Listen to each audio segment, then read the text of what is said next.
શું તમને ખબર છે વિશ્વમાં દર ત્રીજો વ્યક્તિ હાઈ બ્લડ પ્રેશરથી પીડાઈ રહે છે અને આશ્ચર્યજનક વસ્તુ એ છે કે તેમાંથી ઘણા બધા લોકોને ખબર બી નથી હોતી કે તેઓ હાઇપરટેન્શનથી પીડાઈ રહ્યા છે. નમસ્કાર મિત્રો, હું doctor Jignesh Gengadiya, MD physician અને આઈસીયુ ઇન્ટેન્સિવિસ્ટ પીપી સ્વાણી હોસ્પિટલમાં કાર્યરત છું. હાઇપરટેન્શન એટલે કે હાઈ બ્લડ પ્રેશરની બીમારી કે જેમાં લોહીની ધમનીઓમાં બ્લડનું પ્રેશર વધી જાય છે અને તેમને લીધે ધીરે ધીરે આંખ, હૃદય, કિડનીની નસો પર અસર થાય છે, જેને લીધે તમને ફ્યુચરમાં માયોકાર્ડિયલ ઇન્ફેક્શન એટલે કે હાર્ટ એટેક આવવાની શક્યતાઓ છે અથવા પેરાલિસિસ આવવાની શક્યતાઓ હોય છે. નોર્મલ બ્લડ પ્રેશર 120/80 mmHg હોય છે. જ્યારે તમારું બ્લડ પ્રેશર 140/90 mmHg કરતાં વધી જાય છે ત્યારે તમારે હાઇપરટેન્શનથી પીડાઈ રહ્યો છે એવું કહી શકાય.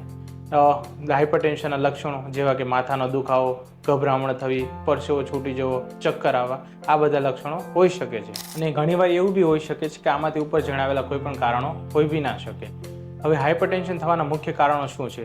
તો મુખ્ય કારણોમાં જોઈએ તો ખાવામાં વધુ પડતા મીઠાનું પ્રમાણ, કે વધુ પડતા વ્યસનોનું સેવન, કે પછી ટોબેકો, આલ્કોહોલનું સેવન કરવું, એક્સરસાઇઝ કરો અને જો જરૂર પડે તો તમારા નજીકના કોઈ બી એમડી ફિઝિશિયન ડૉક્ટરની સલાહ મુજબ હાઇપરટેન્શન માટે દવા ચાલુ કરો.